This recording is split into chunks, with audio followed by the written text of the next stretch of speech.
Okay. Okay. All right. So again, welcome back, everybody. I see we have a couple, we have Iris here today. Yeah, so we're just going to get started on stuff.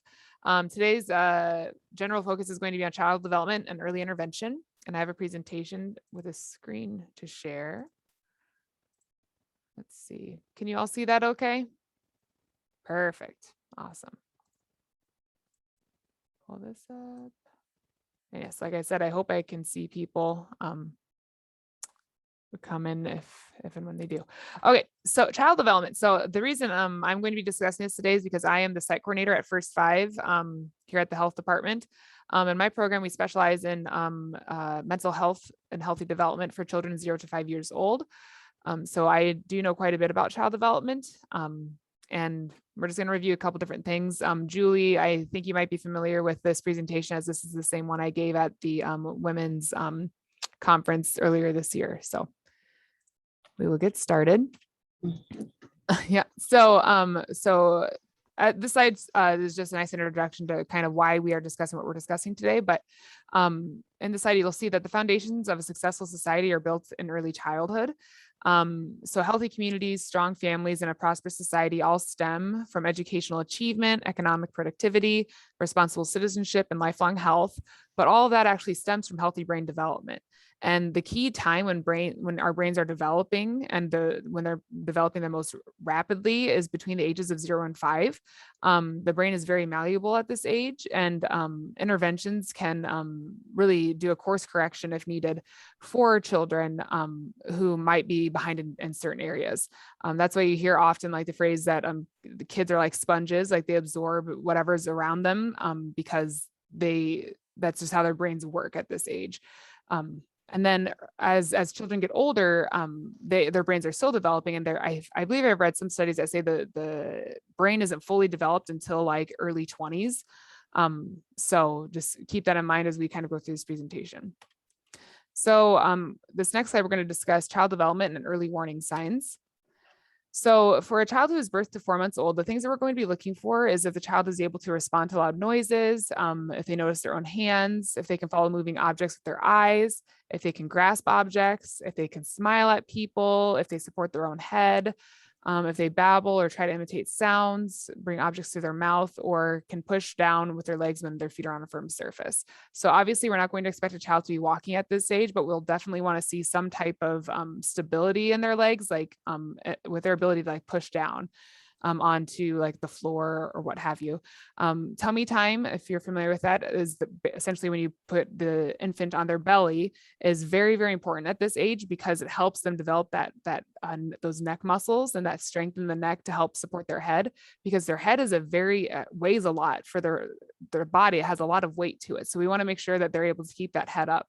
And so, yeah, this helps the baby work on muscle strength in the neck and the back and help them become strong overall. Some warning signs in the ages of birth to 4 months would be if the child has trouble moving their eyes or crosses them most of the time, if the child is not responding to loud noises, if they don't notice their own hands by the age of 2 months, if they're not grasping objects by 3 months, if they don't smile at people at 3 months, if they can't support their own head by 3 months, or if they aren't babbling or trying to imitate sounds by 4 months, or not bringing objects to their mouth by 4 months, and if they can't push their legs down on a firm surface by 4 months, that's going to be cause for concern. So at that point, you'd want to take your child to the doctor. Hopefully, though, if you're attending those standard well child visits, you would have seen the doctor, gosh, probably at least 4 times by then if you're following the standard well child visit schedule. So hopefully you will have addressed those concerns before then, but if not, definitely watch out for these things. So at 7 months, the child should be able to copy sounds. They begin to sit without support. They like to play with others, especially the parents or caregivers. They respond to their own name. They tend to string vowels together, so they'll babble more. So you'll hear things like ah, a, and o. And it's really cute little baby cues and stuff. And I really recommend videotaping the child at this age because they're super cute. So if you have that capability, I strongly recommend that. The child would show affection for the people who care for them. They can also roll over at the age of 7 months. They also tend to laugh and make squealing sounds. So usually at this age, the babies become more fun and they're more sturdy. They're not completely non-fragile, but they're more sturdy and able to be more interactive. And of course, at this age and all ages, really, they're learning through their senses. So their sense of touch and taste, which is why at this age, you'll see a lot of children putting things to their mouth.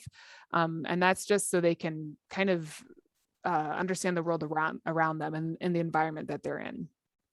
So at this age, if the child, starts teething, it's perfectly fine to give them some type of a teething toy or, things that they can kind of chomp on for their gums, because teething isn't super fun for kids because those teeth are all popping through. But yeah, so this is kind of just what we're looking at this age.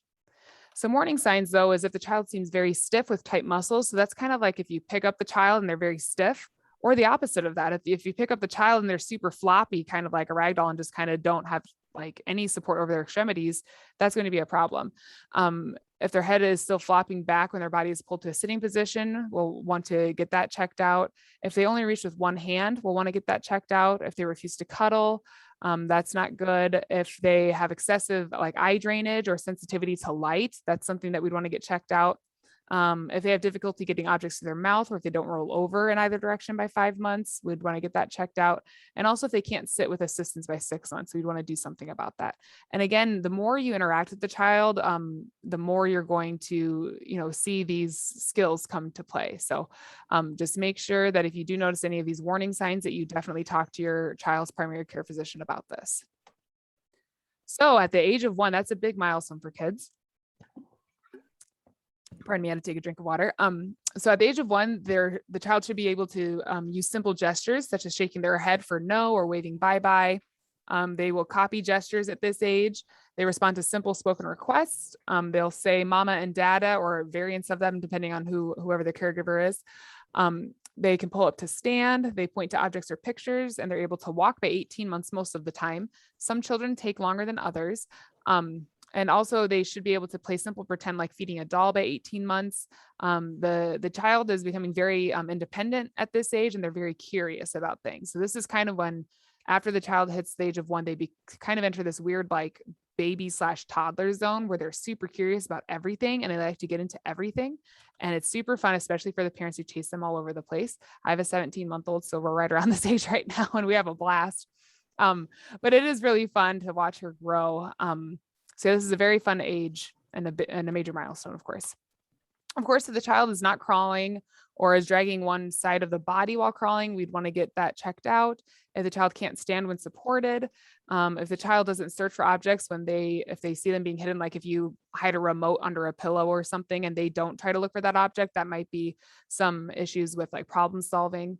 And then if the child doesn't use gestures such as shaking their head no, they should have the capability of understanding that at this age. If the child doesn't point to objects or pictures, or if the child doesn't walk heel to toe within a few months of walking, like if they're just walking on their tippy toes all the time, that might be something to check out. Or in general, if they can't walk by 18 months, definitely get that checked out. And again, with this being said, all children are different. All of our bodies are different, right? So some kids are going to be picking this stuff up like right away. Like my daughter was walking at like 11 months, but some children take a longer time, sometimes even a little after 18 months. And the main thing is like, you don't need to necessarily feel bad about those things. Just definitely talk to your provider about this. So that way, if this is a major concern, we can get this taken care of sooner. Because as I said, as the brain is developing so rapidly at this age, it's very easy to do a course correction at this age. All right. Oh dear, now it's happening. There we go. So 2 years old. So this is a big milestone too. So at the age of 2, the child should be able to say sentences with 2 to 4 words. They tend to get excited when seeing other children. They're becoming more social at this age. They can follow simple instructions. They can kick a ball. They point to things or pictures when they're named. Again, they just continue to become more interactive as children get older. They're much more verbal and they seek independence, but they do enjoy playing with other children. And as I said, they're just more interactive in general at this age. Some warning signs, though, is if the child doesn't speak at least 15 words, we'd want to talk to a provider about that. If they're not using 2-word sentences, at the age of 2, that's also a cause for concern because they should be able to say 2 things. And it could be something as simple as mommy help or mama help or, things like that, like 2 separate words, not necessarily like all done, because that's kind of like means the same thing. Whereas if you say, mama help, you're asking mama to help you do something, if that makes sense. And then if the child isn't imitating actions or words, that's cause for concern. Also, if the child doesn't follow simple instructions like put cup in the sink, like put your cup in the sink after dinner, like the child should be able to understand that. Or if they can't push a wheeled toy at the age of 2, that'd be cause for concern. I also want to point out regarding the speak at least 15 words by the age of 2, that is definitely a monumental task for some children, but the easiest way that you can work with your child on their vocabulary and expanding those words and increasing their vocabulary is just by reading to your child. Even if you don't necessarily, if the child like flips through the pages too fast, you can't really like read the book like in its entirety, just like bits and pieces of words is super helpful for your child. Just speaking to your child about their day is super helpful. Sometimes if you're working on like animal sounds, watching a quick YouTube video on animal sounds is a great way to do that. But the more you talk with your child, the more your child's going to pick up on certain words. And the more you read to your child, the more your child is going to pick up on certain words. So it's very important that you're reading to your child every day. Even if it's just for, 5-10 minutes a day, just that quality time is fabulous, and it helps increase their brain function and helps expand that vocabulary. It's just a wonderful thing to do, especially at this age. Now, at the age of 3, a child should be able to copy adults and friends. For example, they would run when other children run. Again, still very, very social at this age, getting much more interactive with their friends, especially at like a daycare setting. They can carry on a conversation using 2 to 3 sentences, which is super exciting. And they will tell you all about their day at the age of 3. And it's very fun to listen to them. They can climb really well. They play make-believe with dolls, animals, and people. They should be showing affection for friends without prompting, understanding simple instructions, maintaining good eye contact, and showing interest in toys. Again, they're very vocal at this age, and they're very social, and they're very active. So that's the life of a 3-year-old. Now, some warning signs to be cautious of, though, at the age of 3 is if the child is frequently falling or has difficulty with stairs. Maybe they're drooling a lot or speaking unclearly. If the child can't build a tower with more than 4 blocks, if the child has trouble manipulating small objects, that would indicate a concern with their fine motor skills. If they can't copy a circle when you draw, that would be cause for concern. That could have something to do with like their kind of brain functioning. Also, if the child is unable to communicate in short phrases, if they don't engage in pretend play, if they don't understand simple instructions or show no interest in other children, making poor eye contact or having little interest in toys as well as a cause for concern. Now, regarding poor eye contact, I know in some cultures, eye contact isn't really a thing that we do. So that take that with a grain of salt, depending on like what your specific culture, what that entails as far as eye contact goes. I know that it varies between cultures, so just be cognizant of that. But I would say that it is important for children to be able to maintain eye contact. And if you are trying to talk to a child and they're not looking at you at all, they could just kind of be off in their own little world, which might be a reason to talk to somebody about that. So just keeping these things in mind is very important. Now, at the age of 4, a child should be able to hop and stand on one foot for up to 2 seconds. They would rather play with other children than alone. They tell full-length stories at this age. They can draw a person with 2 to 4 body parts. They play cooperatively. They respond to people outside of the family, and they speak clearly most of the time at the age of 4. Again, still very social, very talkative, and very curious. They're learning a lot of new things. At this age, they typically would be involved in some type of preschool setting most of the time. So yeah, this is just a very fun age as they kind of become their own little selves there. Some warning signs to look out for is that the child is showing no interest in interactive games or make-believe, if they're ignoring other children, if they don't respond to people outside of the family, if they can't jump in place, if they have trouble scribbling, if they resist dressing, sleeping, and using the toilet, if they lose skills that they once had, like that could vary, but anytime you see any type of regression or a loss of a certain skill, that's something to be cautious of. If the child doesn't follow 3-part commands, that would be a reason to talk to a provider. If they can't understand the concept of same versus different, that would be something to talk to the provider about. Or if they don't use the terms me and you correctly, that would be something to talk to the provider about, especially at the age of 4. Or if the child just doesn't speak clearly. Speech services are still a great option for kiddos at this age as well. So definitely, if you do have any concerns or if any of these things resonate with you, please, please, please talk to your child's provider about early intervention services that might be able to help you and your child kind of get back on track with their skills. I also want to point out at the age of 4, we do see an increased number of children with behavioral concerns at this age.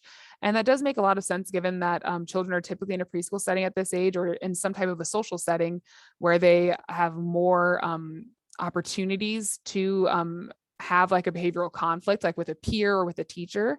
And so we do see an increased rate of behavioral concerns at this age, but also just how their brain's developing and where they're at developmentally, it does make a lot of sense. So don't be surprised if you're getting a bit more sass at the age of 4 for children. That is usually fairly normal, but it becomes concerning if the child is hurting like animals or siblings or like destroying parts of the home and stuff like that. Like obviously at that point, definitely seek support. But if you ever have any questions about like, just any support services in general, please give me a call. I'd be happy to connect you to the proper resources for that. Now, at the age of 5, this is when the child would go off to kindergarten. They show a wide range of emotions. They're able to focus on one activity for more than 5 minutes. They play a variety of games and activities. They should be able to draw pictures. They can brush their teeth, wash and dry their hands, and get dressed without help. And that's the standard of daily activities of living. So we'd want to make sure we're able to do these things at the age of 5. The child should know their first and last name at 5 years old, and they should also be able to talk about daily activities and experiences at the age of 5 as well. At the age of 5, they're of course learning their place in society. And again, they should be able to dress themselves without help and speak in full sentences and also use the bathroom independently. Now, if the child is showing extreme behavior at the age of 5, such as unusually fearful, being aggressive, or shy or sad, we would definitely want to seek help for that. I also want to point out that in regards to mental health for children at between the ages of 0 and 5 in general, children typically don't have the mental capacity to say, wow, I'm feeling really anxious right now. I feel anxious because Tommy took my toy and things like that. Like you're not going to hear a 2-year-old say that. You're typically going to see these things in just full out tantrums because they don't have the vocabulary to express those things. At the age of 5, usually their vocabulary has improved to the point where they can kind of tell you what's going on and why they're upset. But the biggest thing is just talking to your children about emotions and letting them know that it's okay to feel certain ways and to validate those emotions and say, it's okay that you're feeling sad, but then also add, when we're sad, we need to listen to a happy song, or we need to take a deep breath. We need to go outside and walk for a few minutes, or things like that. So teach your child healthy coping skills to go with those specific emotions, especially those big emotions that are hard for little bodies to comprehend. So at the age of 5, if the child is unusually withdrawn and not active, we would want to seek help for that. If the child is easily distracted, we'd want to get some help. If the child doesn't respond to people or responds only superficially, we'd want to get some help. If the child's not playing a variety of games and activities, that's cause for concern. If the child is not drawing pictures, that's also cause for concern. Again, in regards to drawing things and like being creative, the more chances you give your child to be creative, the more apt they're going to be to pick up on these things. I know my daughter, she just loves drawing pictures, especially right now. So I just encourage that at any age because it's just a nice way to express yourself. And it's also a nice coping skill if you're having a big emotion, like you're feeling really, really mad about something. It's nice to just be able to draw something out for most children. Of course, if the child can't brush their teeth or wash and dry their hands or get undressed without any help, that would be cause for concern at the age of 5. If they can't give their first and last name, if they don't use plurals or past tense properly, and then if they don't talk about their daily activities or experiences, like if they're just really quiet all the time, that would be maybe something to look into. Of course, every child is different and maybe they're just more shy at this age, but if they're overtly shy, that might be something to talk to the provider about. Now, with all this being said, again, while young children reach milestones at different ages, you should talk to your child's doctor and consider early intervention evaluation or referral to the First 5 program if your child displays any of these warning signs or has a dramatic loss of skills. We're just here to help. We can point you in the right directions for different resources. I also wanted to point out some local resources that we have here.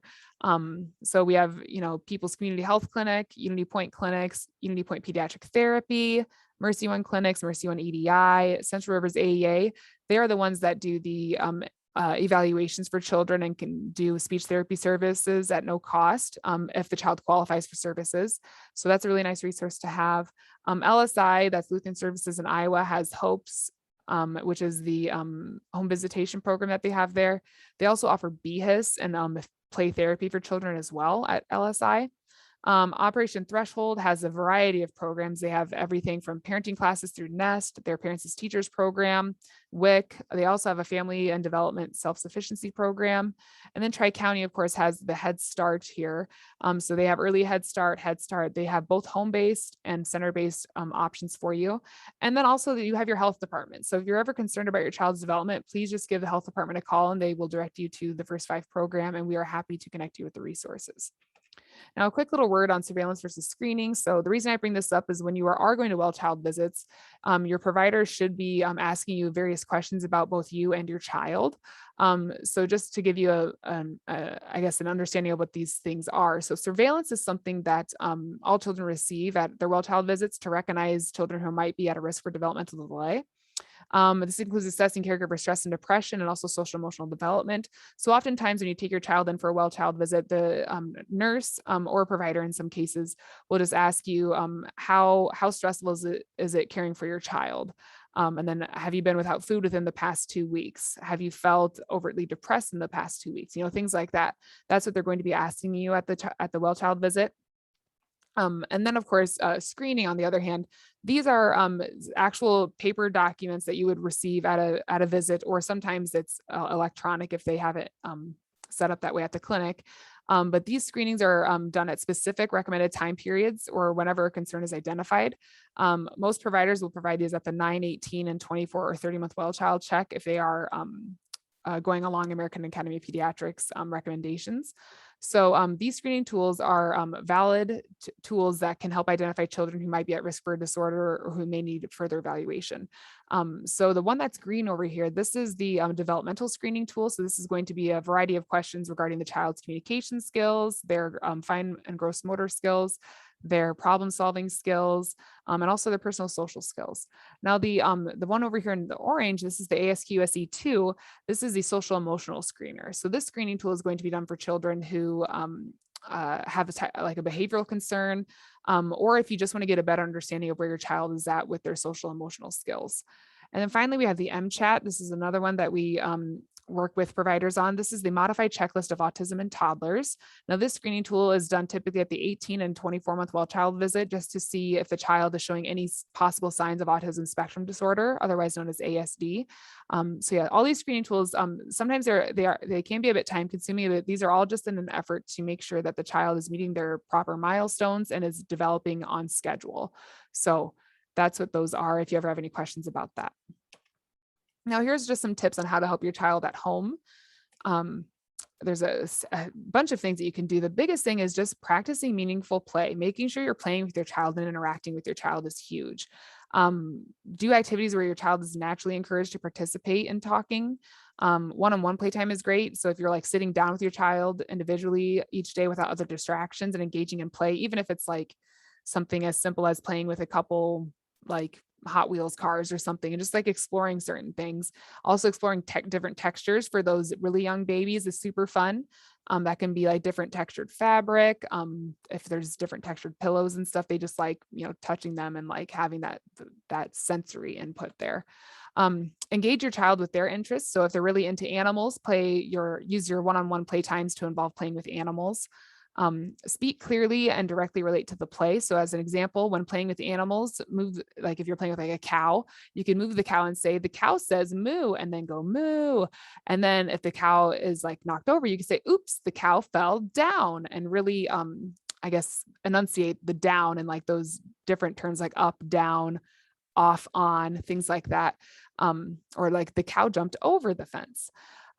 You also should be giving your child a chance to respond. So it often takes children longer to process questions or statements, and then think of and verbalize an appropriate response. So allow your child at least 10 seconds to verbally answer on their own before jumping in and giving them the answer. As a person who talks for a living, this is very hard for me personally, but just making sure you're giving your child time to just understand what you're saying and then respond back to you. That's huge, especially if you're having a speech concern with your child. You can look for new and engaging ways to play by creating opportunities to practice other words. So you could do things like blowing bubbles. So this allows you to practice language that would be, go with the activity. So you could work on words like more, so more bubbles, and blow bubbles and stuff like that.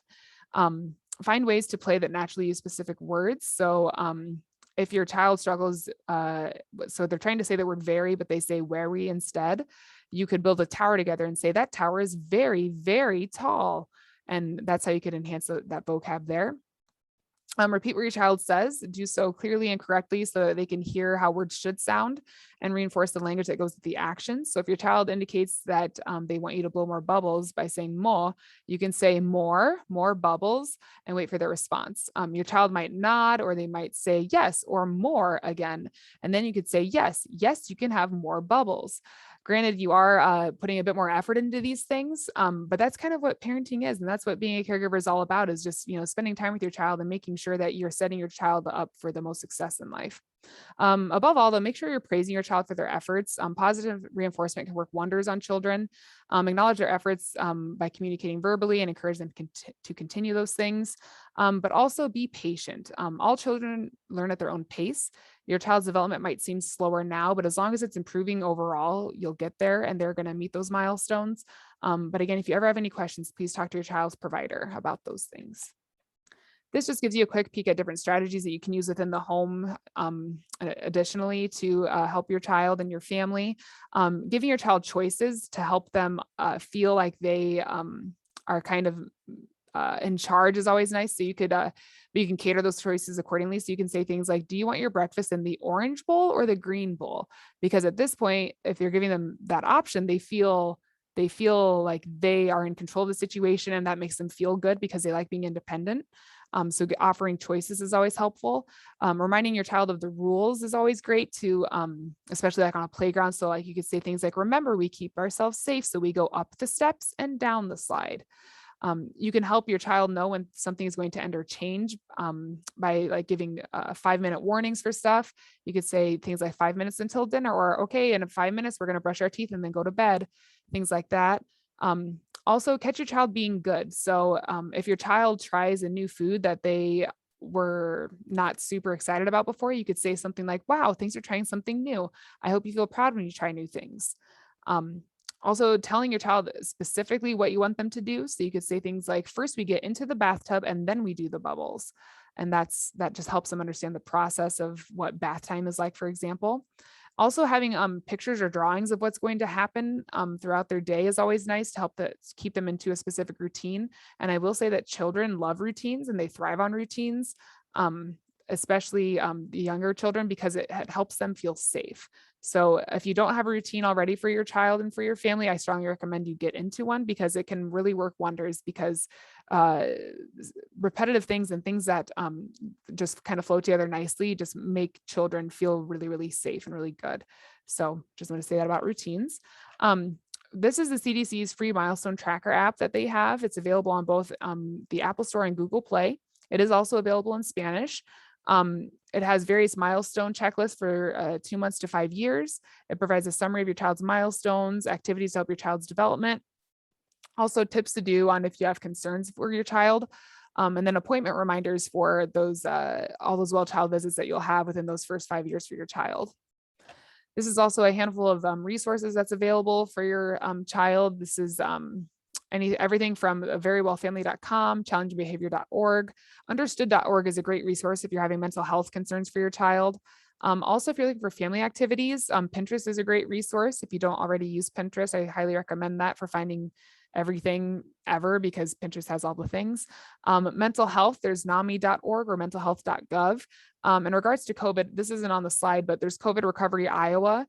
They also offer support for like mental health concerns, especially right now during this strange time with the pandemic. So, but yeah, just remember that your child's development is a journey. One day they're going to just be learning how to sit without support. And then the next day they're going to be hopping on their foot and standing up for 2 seconds by themselves. Like it's crazy how fast children grow.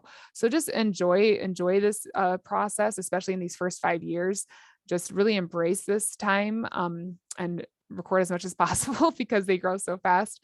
But yeah, just cherish each moment with your child and with your family. So that's all I have. Are there any questions?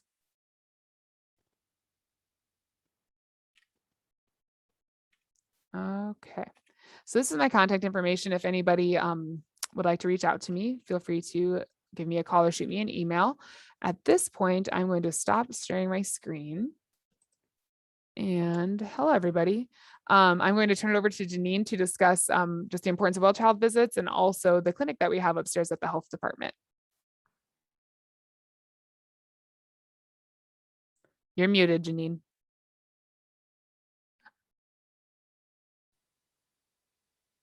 I still don't hear you.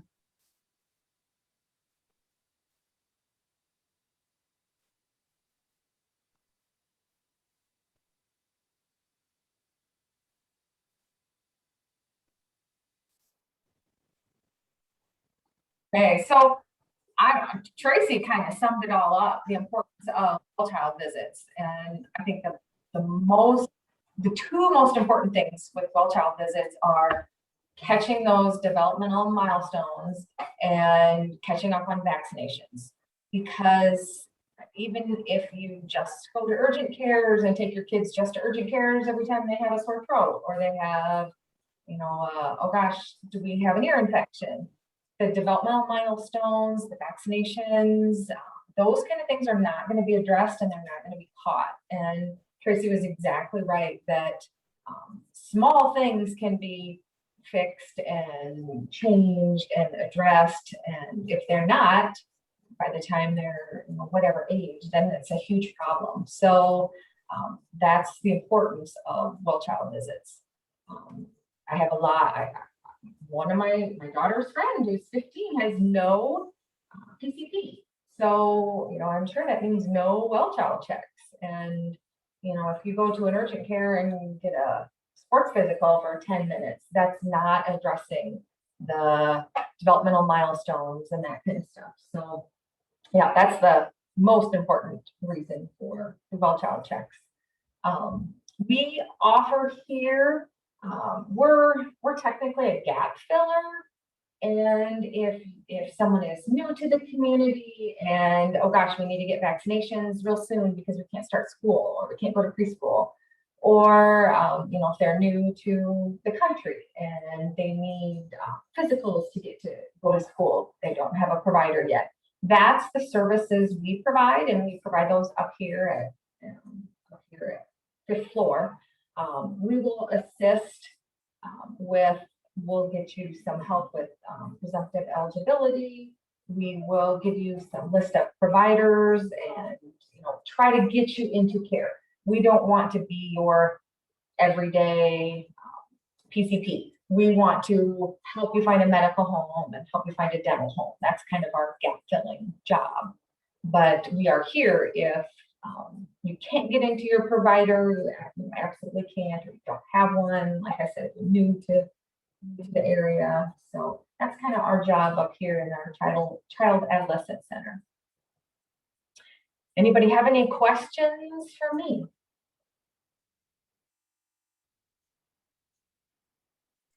So I don't have a question, but I just wanted to point out that well child visits are all about preventative care. And so that's a huge thing, because if we can work on preventing, things from happening and stay ahead of something, that's super important. And that's through all aspects of life, even when children become adults. Like, we still want them to go to the doctor for like a yearly checkup and various, screenings and stuff like breast cancer screenings or what have you. Just having that standard preventive care is huge because it helps us stay ahead of things. So for those who are watching or listening, definitely we need to work on the preventative care concept. And that's like just everywhere. Out our lives, exactly. Yes, it's a hard concept, especially in some, a lot of places. Most people don't go to the doctor until they are like bleeding or, something is terrible is going on. So we want to just stay ahead of those things for sure. Okay. So I think I'm going to stop recording right now.